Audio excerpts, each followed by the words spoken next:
दसऱ्याच्या दिवशी आपट्याचं पान देऊन सोनं घ्या सोन्यासारखं राहा असं आपण म्हणतो. पण तुम्ही कधी विचार केला आहे का की आपट्याचंच पान का, सोन्याचं का नाही? तर एका पौराणिक कथेनुसार कौत्स्य नावाचा एक मुलगा होता जो ऋषी वर्तंतूकडून वेद शिकायचा. कौत्स्याला गुरुदक्षिणा द्यायची होती, पण ऋषी मात्र मला काही नको असं सांगतात.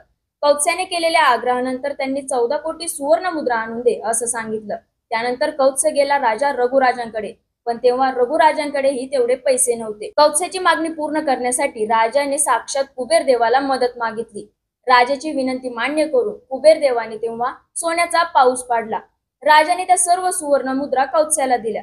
कौत्स्यानेही प्रामाणिकपणे त्याला हव्या होत्या तेवढ्या सुवर्ण मुद्रा घेतल्या व बाकी सर्व सोनं आपट्याच्या झाडाखाली ठेवलं आणि लोकांना लुटायला दिलं. आणि तो दिवस म्हणजे दसरा. तेव्हापासूनच दसऱ्याला आपट्याचं पान सोनं म्हणून देण्याची प्रथा सुरू झाली. आपट्याच्या पानाचं नैसर्गिक महत्व देखील आहे.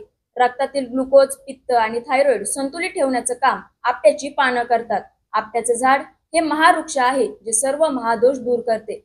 तर मित्रांनो, तुम्हाला आजची माहिती नक्कीच आवडली असेल. अशाच प्रकारची माहितीपूर्ण व्हिडिओज बघण्यासाठी आपल्या चॅनलला नक्की सबस्क्राईब करा.